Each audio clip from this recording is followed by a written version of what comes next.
ফরিদপুরে সংসদীয় আসন পুনর্বিন্যাসের প্রতিবাদে ভাঙ্গা উপজেলার বিভিন্ন পয়েন্টে মহাসড়ক অবরোধ করে বিক্ষোভ করছেন স্থানীয়রা। এ বিষয়ে আরো বিস্তারিত জানাতে এই মুহূর্তে ফরিদপুর থেকে যোগ দিয়েছেন সহকর্মী এস.এম. মাসুদুর রহমান। মাসুদুর রহমান, বিক্ষোভ এবং অবরোধের কারণে ঢাকার সাথে দক্ষিণাঞ্চলের যোগাযোগ বিচ্ছিন্ন রয়েছে। সর্বশেষ পরিস্থিতি কেমন সেখানকার?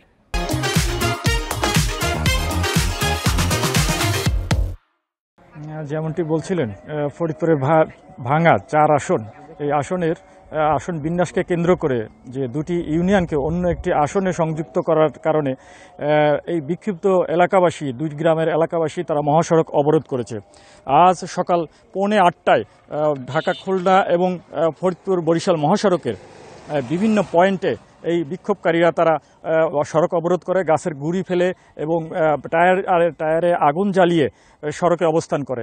আমরা সকাল থেকে দেখেছি এখন পর্যন্ত প্রায় 8 ঘন্টা যাবৎ এই মহাসড়কের ঢাকা খুলনা এবং ঢাকা বরিশাল যে মহাসড়ক, এই মহাসড়কে শত শত যানবাহন যানজটের পড়েছে এবং তীব্র যানজটের কারণে ঘন্টার পর ঘন্টা তারা অবরুদ্ধ থাকার কারণে অবরোধ করে রাখার কারণে তারা ভোগান্তিতে পড়েছে।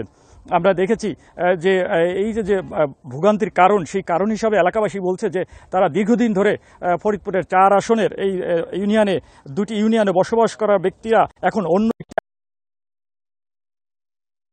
শিকার হবে, যে কারণে তারা গত শুক্রবার দুই দফা তারা সড়ক অবরোধ করার পরে প্রশাসন তাদেরকে 3 দিনের আলটিমেটাম দিয়ে থাকেন।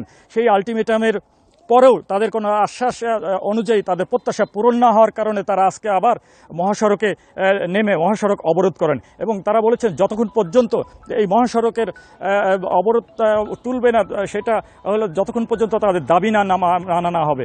দাবি হিসেবে তারা সেই পুনর্বহল চায় এবং আমরা প্রশাসনের সাথে কথা বলেছি। প্রশাসন ফরিদপুর ভাঙ্গা উপজেলা নির্বাহী কর্মকর্তা মিজানুর রহমান আমাদেরকে জানিয়েছেন যে তারা এলাকার পক্ষ থেকে স্মারকলিপি পেয়েছেন এবং সংশ্লিষ্ট দপ্তরে বিষয়টি জানানো হয়েছে। এখন এছাড়া একজন জনপ্রতিনিধি সে হাইকোর্টে রিট করেছেন। এখন উচ্চ মহল থেকে যে সিদ্ধান্ত হবে সেইটাই গ্রহণ করা হবে। পাশাপাশি স্থানীয়দের শান্ত থাকার কথা বলা হয়েছে। জি, ফরিদপুর থেকে জানাচ্ছিলেন সহকর্মী এস.এম. মাসুদুর রহমান।